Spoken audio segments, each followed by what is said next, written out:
Hello student, हम लोगों ने कल इंटीग्रल स्टार्ट किया था। ठीक है, इंटीग्रल का हम लोगों ने कल इंट्रोडक्शन देख लिया था और 3 टर्म हम लोगों ने कल देखे थे, है ना। Integrand, integral and integration. ठीक है, सो मेरे ख्याल से मैंने आपको फार्मूला भी लिखने बोला था। I hope you have written all those formula also. ठीक है, मैं एक बार फिर से रिकॉल कर दे रहा हूँ। ठीक है, जैसे मान लीजिए किसी फंक्शन का आप डिफ्रेंशिएशन कर रहे हैं। ठीक है, इस फंक्शन का डिफ्रेंशिएशन कर रहे हैं तो इसका डिफ्रेंशिएशन मान लीजिए कैपिटल एफ एक्स आया। ठीक है, अब यहाँ पे देखिए, अगर इस एफ के साथ एक कांस्टेंट भी ऐड रहे तब भी इसका डिफ्रेंशिएशन कैपिटल एफ एक्स ही आएगा। ठीक है, अब इंटीग्रेशन में क्या होगा, मैंने बोला था ये जो डी है न्यूमरेटर में, ये और इंटीग्रेशन एक दूसरे का एंटी है ना, इन्वर्स है एक दूसरे का। ठीक है, सो अगर आप अब यहाँ पे देखिए कि अगर मैं यहाँ पे इंटीग्रेशन अप्लाई कर देता हूँ दोनों साइड, डी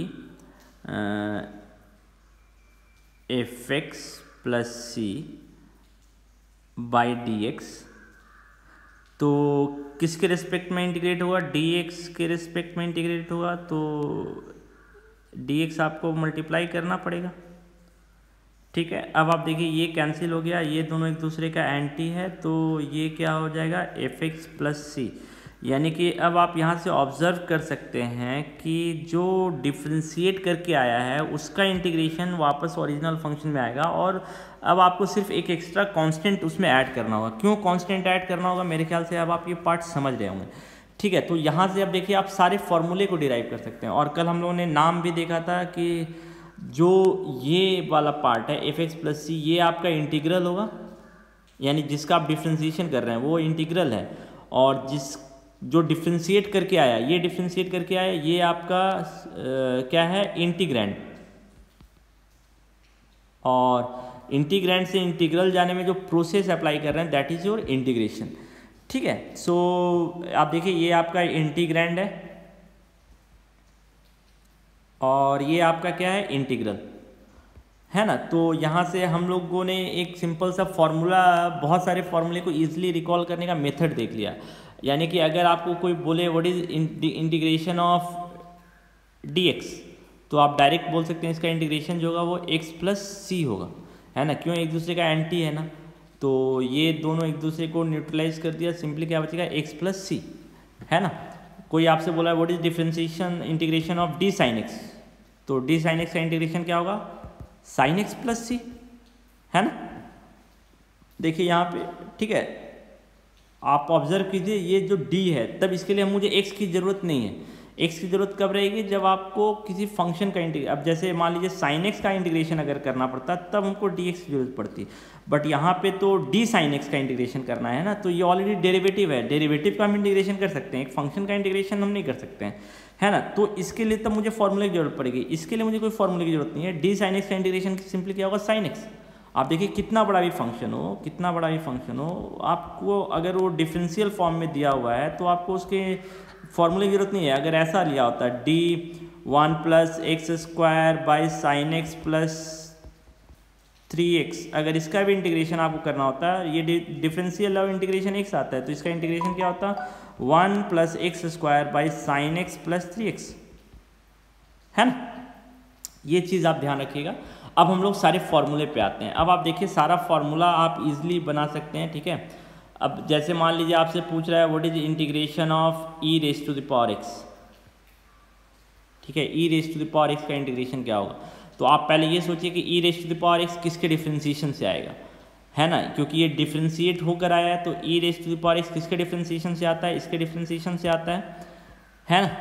तो अब आप दोनों साइड क्या करेंगे, डी एक्स के रिस्पेक्ट में इंटीग्रेट करेंगे, इसलिए हमने डी एक्स अप्लाई किया, ये डी एक्स और ये डी एक्स कैंसिल हो गया, क्या बचा, d e raise to the power x is equal to integration of e x with respect to x, और इसका जो इंटीग्रेशन होगा वो सिंपली क्या होगा, ई एक्स, यानी कि इसका इंटीग्रेशन क्या होगा, ई एक्स, है ना। सो आप देखिए फॉर्मूला ऑटोमेटिक डिराइव कर सकते हैं। ठीक है, फॉर्मूला डेरिवेशन में कोई प्रॉब्लम नहीं है। दूसरा फॉर्मूला, अब आप जैसे देख लीजिए, मान लीजिए कि आपको इंटीग्रेशन करना है साइन एक्स का, सो साइन एक्स का इंटीग्रेशन अगर आपको करना है तो आप पहले ये सोचिए कि साइन एक्स किसके डिफ्रेंशिएशन से आया होगा, है ना। साइन एक्स किसके डिफ्रेंशिएशन से आया होगा, कॉस के, लेकिन कॉस का जो डिफ्रेंशिएशन होता है वो माइनस साइन एक्स होता है, यानी कि जो डिफ्रेंशिएशन एक्चुअली हमने माइनस कॉस एक्स का किया होगा तब साइन एक्स आया होगा, है ना। क्यों, अगर सिंपली कॉस एक्स लिखेंगे तो इसका डिफ्रेंशिएशन माइनस साइन एक्स हो जाएगा, लेकिन हमको तो यहाँ साइन एक्स का इंटीग्रेशन चाहिए, यानी कि जो डिफ्रेंशिएशन हो रहा है वो माइनस कॉस एक्स का हो रहा है ना। जो डिफ्रेंशिएशन हो रहा है वो किसका हो रहा है, डिफ्रेंशिएशन जो हो रहा है वो माइनस कॉस एक्स का हो रहा है, तब जाके साइन एक्स आएगा। अब आपको साइन एक्स का इंटीग्रेशन चाहिए तो दोनों साइड इंटीग्रेशन अप्लाई कीजिए, integration d minus cos x d x with respect to x is equal to sine x d x. So अब आप ऑब्जर्व कीजिए, ये कैंसिल हो गया डी एक्स, इस ये दोनों एक दूसरे का एंटी है तो क्या हो जाएगा, minus cos x plus c is equal to sine x d x. तो आप ऑब्जर्व कर रहे हैं ना, कॉस साइन एक्स का इंटीग्रेशन क्या होगा, माइनस कॉस एक्स। तो अब आप इसी के बेसिस पे सारे फॉर्मूले डिराइव कर सकते हैं। मैंने आपको डेरिवेशन का एक आइडिया दे दिया, आपके बुक में भी सारा लिखा हुआ है, मैं सिर्फ अब फॉर्मूला लिखूंगा, आप खुद से उसको डिराइव कीजिएगा। डेरिवेशन जो है इंपॉर्टेंट है, इससे आपको इंटीग्रेशन के सारे कॉन्सेप्ट समझ में आ जाएंगे, है ना। तो एक और मैं डिराइव कर दे रहा हूँ, जैसे मान लीजिए आपको पूछ रहा है कि x raise to the power n d x का इंटीग्रेशन क्या होगा, तो आप पहले आप ये सोचिए कि x raise to the power n किसके इंटीग्रेशन, किसके डिफ्रेंशिएशन से आएगा।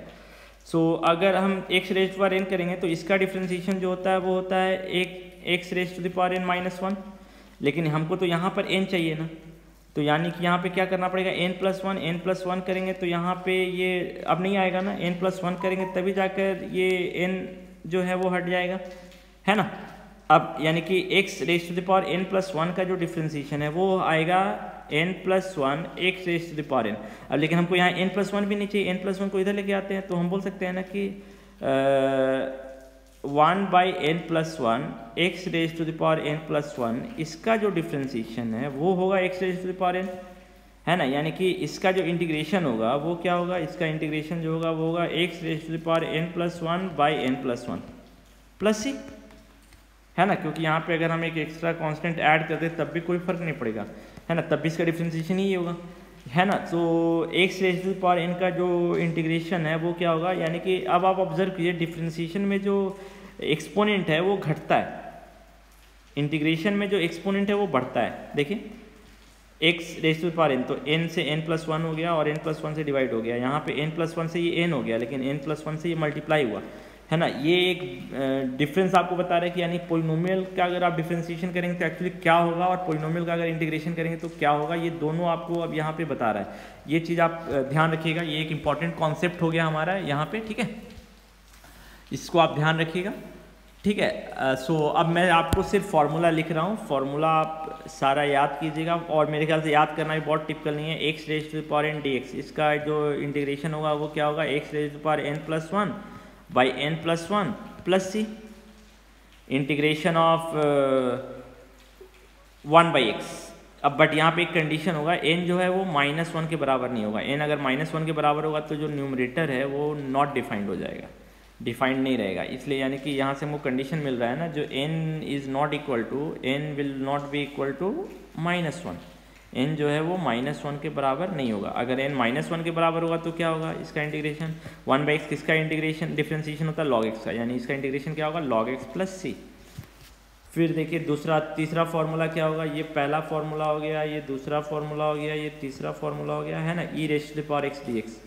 ये किसका डिफ्रेंशिएशन है, e raise to the power x, यानी किसका इंटीग्रेशन भी e raise to the power x होगा। Fourth a raise to the power x dx, है ना, तो ये किसका डिफ्रेंशिएशन से आएगा, a raise to the power x by log a। आप डिफ्रेंशिएशन के कॉन्सेप्ट से इसको आप खुद से समझिएगा, ठीक है, मैंने आपको एक बता दिया इसका, इसी के जैसा ये भी है, ठीक है। फिफ्थ नंबर पे आते हैं, फिफ्थ नंबर पे क्या हो जाएगा, फिफ्थ नंबर पे आपका आएगा सारा ट्रिग्नोमेट्री हो गया आपका, ओके। अब ट्रिग्नोमेट्री पे आते हैं, साइन एक्स। साइन एक्स किसका डिफ्रेंशिएशन होगा, माइनस कॉस एक्स का, यानी साइन एक्स का इंटीग्रेशन माइनस कॉस एक्स का डिफ्रेंशिएशन साइन एक्स होगा, यानी कि माइनस साइन एक्स का इंटीग्रेशन क्या होगा, माइनस कॉस एक्स प्लस सी। सिक्स नंबर क्या है, कॉस एक्स का इंटीग्रेशन क्या होगा, तो कॉस एक्स किसका डिफ्रेंशिएशन है, साइन का, यानी कि साइन एक्स कॉस एक्स का इंटीग्रेशन क्या होगा, साइन एक्स प्लस सी, है ना। फिर आता है साइन एक्स कॉस एक्स, और नेक्स्ट है हमारा sec square x, sec square x. Sec square x इसका डिफ्रेंशिएशन है tan x का, यानी कि सेक स्क्वायर एक्स का इंटीग्रेशन क्या होगा, tan x प्लस सी, ठीक है। 8th नंबर पे आते हैं। 8th नंबर पे क्या है? 8th नंबर पे है सेक स्क्वायर के बाद cosec square x. Cosec square x किसका डिफ्रेंशिएशन है? कॉट एक्स का। बट कॉट एक्स का जो डिफ्रेंशिएशन होता है वो माइनस होता है, यानी कोसेक स्क्वायर का इंटीग्रेशन क्या होगा? माइनस कॉट एक्स प्लस सी, minus cot x plus c, है ना। ये 9 नंबर पे आइए। 9 नंबर पे क्या है? कोसेक स्क्वायर के बाद है हमारा cosec x cot x x, cosec x cot x x, cosec x cot x. अब ये किसका डिफ्रेंशिएशन होता है? माइनस कोसेक एक्स का। सो इसका इंटीग्रेशन क्या होगा? माइनस कोसेक एक्स प्लस सी। यानी कि आपको सिर्फ देखना है कि ये किसका डिफ्रेंशिएशन है, जिसका डिफ्रेंशिएशन वही इंटीग्रेशन होगा, इंटीग्रल आएगा, है ना। 10 नंबर इसी तरह है sec x tan x, sec x tan x, sec x tan x किसका डिफ्रेंशिएशन है? सेक एक्स का। So sec x tan x का इंटीग्रेशन क्या होगा? Sec x plus c. 11 number अब मेरे ख्याल से ट्रिग्नोमेट्री में हमारे पास कुछ नहीं बचा। ट्रिग्नोमेट्री में हम लोगों ने सारा टर्म देख लिया है ना। X raise to power n 1/x sine x cos x sec square x cosec square x, sine का डिफ्रेंशिएशन कॉस का, टैन का, कॉट का, कोसेक का और सेक का। 6 हमारे ट्रिग्नोमेट्रिक फंक्शन है, सबका मिल गया। अब आते हैं हम लोग इन्वर्स ट्रिग्नोमेट्री। इन्वर्स ट्रिग्नोमेट्री में आप देखिए 1/√1 plus x 1 minus x square, ये किसका डिफ्रेंशिएशन है? साइन इनवर्स एक्स का, यानी कि इसका इंटीग्रेशन क्या होगा? Sine inverse x plus c. इसका एक और इंटीग्रेशन होगा minus cos inverse x plus c. क्यों? Minus cos x inverse, cos inverse x का होता है माइनस के साथ, तो माइनस कॉस इनवर्स के साथ आ जाएगा। यानी इसका 2 आपका इंटीग्रेशन लिख सकते हैं, साइन के टर्म में भी लिख सकते हैं और कॉस के टर्म में। कॉस में माइनस आ जाएगा। इसी तरह 12 नंबर में आप देखिए dx बाई dx होगा, किसके रिस्पेक्ट में इंटीग्रेट हो रहा है, हमेशा ये न्यूमरेटर में होगा, ये चीज़ ध्यान रखिएगा। 1 प्लस एक्स स्क्वायर, ये किसका डिफ्रेंशिएशन होता है? टैन इनवर्स एक्स का। सो इसका इंटीग्रेशन क्या होगा? Tan inverse x plus c, और इसका एक और इंटीग्रेशन होगा minus cot inverse x plus c, है ना। 2 इंटीग्रेशन हो गए। 13th नंबर में क्या आएगा? 13 नंबर में आएगा आपका 13 नंबर, एक्चुअली 11 में 2 फॉर्मूले होगा, 12 में 2 फॉर्मूले होगा। 13 नंबर में देखिए, 13 नंबर में dx by mod x √x square minus 1, इसका जो इंटीग्रेशन होगा वो होगा sec inverse x plus c या फिर minus cosec inverse x plus c.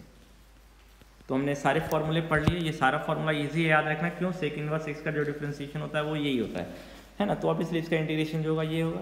सो अब आप देखिए अपने बुक में, आपके बुक में सारे फॉर्मूले लिखे हुए हैं, अब आप इजीली रिकॉल कर सकते हैं। देखिए बीच बीच में ये सारी थ्योरी आप पढ़ लीजिएगा, मैंने आपको ये सारा थ्योरी बता दिया है, ठीक है। ये देखिए ये सारी थ्योरी आप हम लोगों ने डिस्कस कर ली है, ठीक है। ये सारी थ्योरी आप पढ़ लीजिएगा, that will be very helpful for you.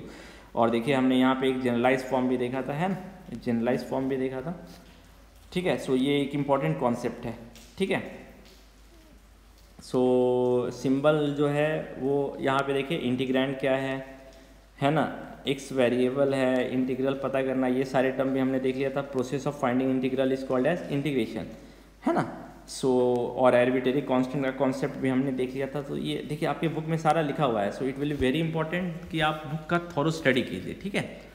अब यहाँ पे देखिए आपके सारे फॉर्मूले लिखे हुए हैं ना, सारे फॉर्मूले आपके लिखे हुए हैं, सारे फॉर्मूले लिखे हुए हैं डिफ्रेंशिएशन के साथ। तो अब देखिए अगर आपको डिफ्रेंशिएशन याद है तो इंटीग्रेशन इजी है याद रखना, इंटीग्रेशन इजी है याद रखना। And I hope you will complete all this formula, ठीक है। इस सारे फार्मूले को कंप्लीट कर सकते हैं, ठीक है। अब नेक्स्ट हम लोग जो आते हैं ना, वो आते हैं ज्योमेट्रिकल कॉन्सेप्ट। ज्योमेट्रिकल मीनिंग क्या होगा हमारे इंटीग्रेशन का, ज्योमेट्रिकल मीनिंग क्या होगा। जैसे डिफ्रेंशिएशन में डेरिवेटिव अगर हम लोग निकाल रहे थे तो उसका ज्योमेट्रिकल मीनिंग क्या था कि वो स्लोप बताता है टेंजेंट का, किसी भी पॉइंट पर, एक पर्टिकुलर पॉइंट एक्स पर टेंजेंट का स्लोप क्या होगा। अब जो इंटीग्रेशन है वो क्या बता रहा है, इंटीग्रेशन जो है वो क्या बता रहा है। अब जैसे फॉर एग्जांपल मैं अगर ये ले रहा हूँ, अगर मैं फॉर एग्जांपल मैं अगर आपको ये ले रहा हूँ, ठीक है, मान लीजिए e⁻x प्लस सी ही ले रहा हूँ, सपोज e⁻x dx, इसका इंटीग्रेशन क्या है, e⁻x प्लस सी, यानी कि जो, या फिर ये ले लेता हूँ, मान लीजिए x है, x का इंटीग्रेशन क्या होगा, x raise to the power 1 + 1 by 1 + 1 plus c फॉर्मूले से, यानी x² / 2 + सी। ये ज्योमेट्रिकली क्या बता रहा है वो आप ऑब्जर्व कीजिए, ठीक है। इसको हम लोग ड्रॉ करते हैं, ठीक है, इसको हम लोग ड्रॉ करते हैं, ठीक है। पहले e⁻x + c क्या रिप्रेजेंट कर रहा है वो हम लोग ऑब्जर्व करते हैं, ठीक है। So e raise to the power x plus c, e raise to the power x plus c क्या आपको रिप्रेजेंट कर रहा है, ये हम लोग पहले देखते हैं। E raise to the power x plus c ये क्या रिप्रेजेंट कर रहा है। अब आप ऑब्ज़र्व कीजिए कि मैं इसको चलिए ड्रॉ करके बता दे रहा हूँ आपको, ठीक है। अब आप ऑब्जर्व कीजिए कि ये क्या रिप्रेजेंट कर रहा है। Now you can observe it is not one curve, it is a family of curve, यानी कि जो इनडेफिनिट इंटीग्रेशन में जो हमारा कर्व आता है वो एक कर्व नहीं आता, ये फैमिली ऑफ कर्व आता है। You can easily observe it totally depend upon the value of, sorry यहाँ पे थोड़ा सा गड़बड़ हो गया, e raise to power x plus c ऊपर चला गया, मैं थोड़ा सा फिर से ड्रॉ कर दे रहा हूँ इसको, ठीक है। E raise to the power x plus c ना, सो फंक्शन आपका हो जाएगा फंक्शन है ना, e raise to the power x है ना, e raise to the power x plus c, ठीक है। सो अगर आप इसको ऑब्जर्व कीजिए तो ये आपका एक कर्व नहीं है, फैमिली ऑफ कर्व है ना, फैमिली ऑफ कर्व है।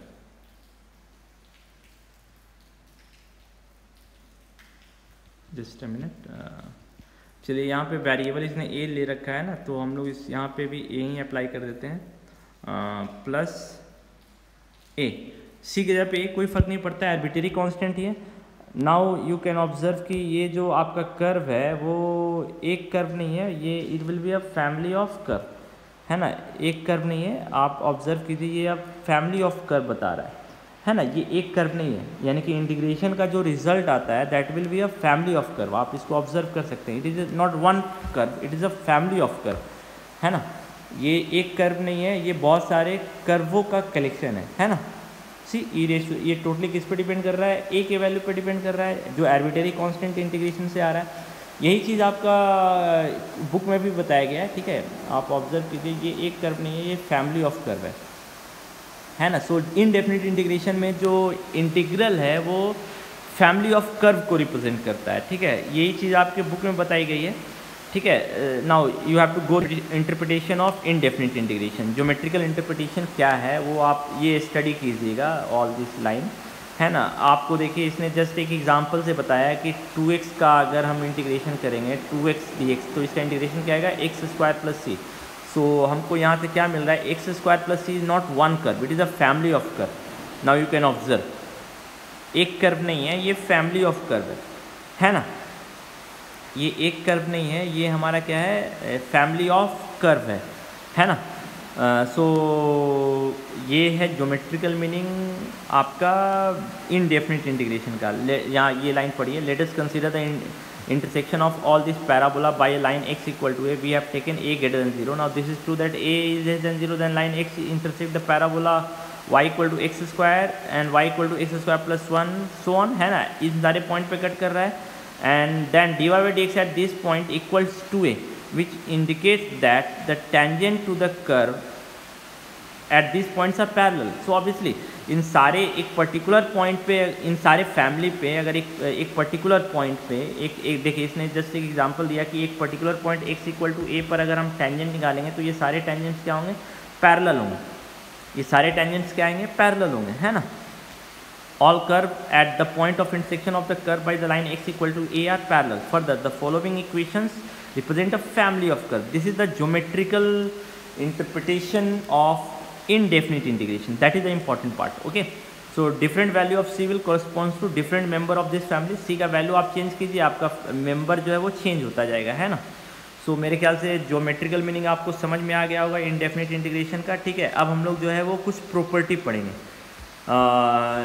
We can use all this property to solve our problem, ठीक है। सो क्या क्या प्रॉपर्टी है, अब आप देखिए कि ये तो मैंने आपको सारा फॉर्मूला बता दिया ना। अब देखिए ये भी मैंने आपको साथ में बता दिया था, इंटीग्रेशन ऑफ dx क्या होगा, ये एक दूसरे का एंटी है ना, तो इसका इंटीग्रेशन x प्लस ए होगा ना, ये एक सिंपल x प्लस ए और c जो भी ये आर्बिट्रेरी कांस्टेंट, जरूरी नहीं कि c आप दे, a b c कुछ भी दे सकते हैं, ठीक है। सो अब हम लोग प्रॉपर्टीज ऑफ इनडेफिनिट इंटीग्रेशन पे आते हैं। Properties of indefinite integration, properties of indefinite properties of indefinite integration, ठीक है। इनडेफिनिट इंटीग्रेशन के प्रॉपर्टी पे आते हैं, ठीक है। सो इनडेफिनेट इंटीग्रेशन का प्रॉपर्टी क्या है?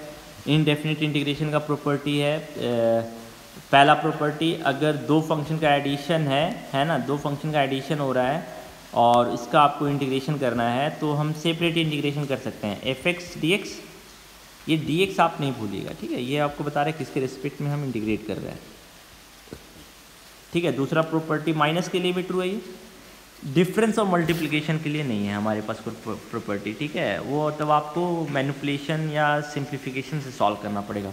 दो फंक्शन का जैसे डिफरेंशिएशन में था हमारे पास, इंटीग्रेशन में है, बट अभी हम लोग नहीं पढ़ेंगे। बट डिवीज़न कोसेंट रूल के जैसा इसमें कोई रूल नहीं है, ठीक है। ये सिर्फ हमने दो रूल पढ़ा है, एडिशन और सब्ट्रैक्शन के लिए। नेक्स्ट है, अगर कोई कांस्टेंट मल्टीप्लाइड है फंक्शन में तो इस कांस्टेंट को हम लोग बाहर निकाल सकते हैं, है ना, इस कांस्टेंट को हम लोग बाहर निकाल सकते हैं, ठीक है। अगर यानी कि कांस्टेंट का इंटीग्रेशन क्या होगा, तो सी बाहर आ गया, डी एक्स का इंटीग्रेशन क्या होगा, सी डी एक्स का इंटीग्रेशन एक्स प्लस एक आर्बिट्रेरी कांस्टेंट। देखिए सी ऑलरेडी हमने यूज़ कर दिया तो यहाँ पे हमें सी यूज़ नहीं करेंगे, है ना, ठीक है। सो ये सारी प्रॉपर्टी आपकी बुक में लिखी हुई है already, you can go through all this property, ठीक है। पहली प्रॉपर्टी क्या है, पहली प्रॉपर्टी है, आप देखिए ये प्रॉपर्टी तो हमने ऑलरेडी डिस्कस कर रखा था, इसका प्रूफ भी हमने देख रखा था, ठीक है, लास्ट वीडियो में, कल जो मैंने आपको वीडियो भेजा था, ठीक है। देखिए सब्ट्रैक्शन एंड मल्टीप्लिकेशन के लिए हमारे पास प्रॉपर्टी है, ठीक है, सब्ट्रैक्शन और मल्टीप्लिकेशन के लिए हमारे पास प्रॉपर्टी है, ठीक है। दो फंक्शन का अगर ये थर्ड प्रॉपर्टी है, इसी तरह एक कांस्टेंट मल्टीप्लाइड है तो उस कांस्टेंट को हम बाहर निकाल सकते हैं, ठीक है। और ये इसी का कॉम्बिनेशन हो गया, फिफ्थ प्रॉपर्टी जो है वो फोर्थ प्रॉपर्टी का कॉम्बिनेशन हो गया, K1F1x एडिशन, फोर्थ और थर्ड प्रॉपर्टी का कॉम्बिनेशन हो गया। तो सारे कांस्टेंट्स पहले तो एडिशन से सारे इंटीग्रेशन सेपरेट हो जाएंगे और उसके बाद कांस्टेंट जो है वो सारे इंटीग्रेशन से बाहर आ जाएंगे। इसमें जो देखिए ये जो प्रॉपर्टी है ना, प्रॉपर्टी नंबर सेकेंड, ये थोड़ा सा हम लोग डिस्कस करते हैं, ठीक है। Two indefinite integral with same derivative lead to the same family of curve and so they are equivalent. दो indefinite integral with same derivative, दो फंक्शन का अगर डेरिवेटिव सेम है तो obviously they will lead to the same family of curve, है ना, and so they are equivalent. मान लीजिए इसका डेरिवेटिव और इसका डेरिवेटिव, दोनों का दो इनडेफिनिट इंटीग्रल है, दोनों का डेरिवेटिव सेम है, तो प्रॉपर्टी से हम क्या कर सकते हैं, इसको पहले इधर लेके आए, माइनस हो गया, अब डी बाई डी एक्स बाहर जा सकता है क्योंकि एडिशन और सब्ट्रैक्शन के लिए हमारे पास रूल तो है ना। अब एक दो फंक्शन का इंटीग्रल जो है वो क्या है, ये इम्पोर्टेंट पार्ट है, ये हमारा एक इम्पोर्टेंट पार्ट है। चलिए इसको मैं अलग से डिस्कस कर दे रहा हूँ, इसको अलग से डिस्कस कर दे रहा हूँ। क्या है, ये बोल रहा है कि दो इंटीग्रल जो है वो उन दोनों इंटीग्रल का दो इंटीग्रल, मान लीजिए साइन एक्स एक इंटीग्रल है और एक इंटीग्रल है साइन एक्स प्लस 2, दोनों का आप डेरिवेटिव देखिए सेम आएगा, ठीक है। तो इसका मतलब ये है कि दोनों इंटीग्रल जो है कांस्टेंट से डिफर कर रहा है, इसको आप इन शॉर्ट ये बोल सकते हैं, इसका कंक्लूजन यही है। तो यही बोल रहा है दो इंटीग्रल जो है, ये एक इंटीग्रल है, ये इंटीग्रल है, ऑब्वियसली इसका जो इंटीग्रेशन आएगा वही इंटीग्रल है, और एक इंटीग्रल है ये, ठीक है। दोनों का जो डिफ्रेंशिएशन है, दोनों इंटीग्रल को हम डिफ्रेंशिएट कर रहे हैं, दोनों बराबर है। तो जो प्रॉपर्टी नंबर 2 बोलता है, तब दोनों इंटीग्रल हम बोल सकते हैं कि दोनों जो फंक्शन है एफ एक्स और जी एक्स, है ना, एफ एक्स और जी एक्स, ठीक है, ये आपके इसी का प्रूफ बता रहा है कि कांस्टेंट से डिफर करेंगे, ठीक है। इसको हम कैसे प्रूफ कर रहे हैं वो देखिए आप, इसको हम लोग कैसे प्रूफ कर रहे हैं, d by D x f x d x का integration minus d by D x g x d x, इसका इंटीग्रेशन इज इक्वल टू 0, और d by D x by property of differentiation बाहर आ सकता है, integration of f x minus integration of g x equal to 0, ठीक है। अब आपको पता है ना कि किसी फंक्शन का अगर डिफ्रेंशिएशन 0 आता है यानी वो फंक्शन कांस्टेंट है, यानी कि f x d x minus integration of g x d x is equal some constant c. So आप देखिए दोनों फंक्शन का जो इंटीग्रल है वो किससे डिफर कर रहा है, एक कांस्टेंट से डिफर कर रहा है ना, एक कांस्टेंट से डिफर कर रहा है ना, एक कांस्टेंट से डिफर कर रहा है, हम ये बोल सकते हैं, this is the important part, है ना। This is the important part. और आप ऑब्जर्व कीजिए यहाँ मैंने इसलिए आपको ये एग्जांपल दिया, साइन एक्स और cos x, sign x plus 2 दोनों का जो डिफ्रेंसीशन है वो साइन एक्स प्लस 2 और साइन एक्स प्लस 2 दोनों का डिफ्रेंसीशन जो है वो सेम है। तो दोनों जो फंक्शन है वो किससे डिफ़र कर रहा है, जो इंटीग्रल है साइन एक्स जो है वो किससे डिफ़र कर रहा है, कांस्टेंट से डिफ़र कर रहा है ना, 2 से डिफ़र कर रहा है, यही बता रहा है, यानी कि दोनों इक्विवेलेंट होंगे। This is your property number 2, this is your property number 2। So this two are equivalent, दोनों इक्विवेलेंट होगा। देखिए साइन एक्स और साइन एक्स प्लस 2 इक्विवेलेंट है ना। So this is important part, this is important part, you should remember this property number 2, ठीक है। सो अब आप देखिए कि इतना हम लोगों ने पढ़ लिया, तो मेरे ख्याल से अब हम लोग एक्सरसाइज सारा कंप्लीट कर सकते हैं। एक्सरसाइज टफ नहीं है, मैं आपको बता दे रहा हूँ एक बार फिर से सारा एक्सरसाइज, ठीक है। ये वाला भी पार्ट आप पढ़ लीजिएगा, ये आपको इंटीग्रेशन और डिफरेंशिएशन में कंपैरिजन कराया हुआ है। डिफरेंशिएशन और इंटीग्रेशन में both are operations are on function, दोनों जो ऑपरेशन है वो फंक्शन पे हैं, है ना। और ये प्रॉपर्टी दोनों में होता है एडिशन और सब्ट्रैक्शन के लिए। तो ये सारा जो 9 नंबर तक है इसको आप पढ़िएगा, दैट इज 10 नंबर तक, दैट विल वेरी इंपॉर्टेंट, ठीक है। आप खुद से पढ़िएगा। अब आप देखिए पहला क्वेश्चन क्या बोल रहा है, find the anti derivative. Anti derivative का मतलब क्या, इंटीग्रल, यानी कि जो इंटीग्रेट होके आ रहा है उसको आपको just by inspection sign 2x का इंटीग्रेशन। तो आप ऑब्जर्व कीजिए साइन 2x जो है वो किसके डिफ्रेंशिएशन से आएगा, साइन 2x जो है cos 2x के डिफ्रेंशिएशन से आएगा। बट cos 2x का अगर आप डिफ्रेंशिएशन करेंगे, cos 2x का डिफ्रेंशिएशन करेंगे तो क्या आएगा, -2 cos 2x आएगा, सॉरी -2 sin 2x आएगा। लेकिन तो यहाँ पे तो हमको सिर्फ क्या दिया हुआ है, यहाँ पे हमको दिया हुआ है sin 2x ही दिया हुआ है, यानी कि -2 इधर आएगा ना, यानी कि sin 2x किसका इंटीग्रेशन क्या होगा, -1/2 cos 2x, नहीं -1/2 cos 2x है ना। इसी तरह cos 3x का इंटीग्रेशन आप देख सकते हैं, cos 3x का इंटीग्रेशन क्या होगा, +1/3 sin 3x।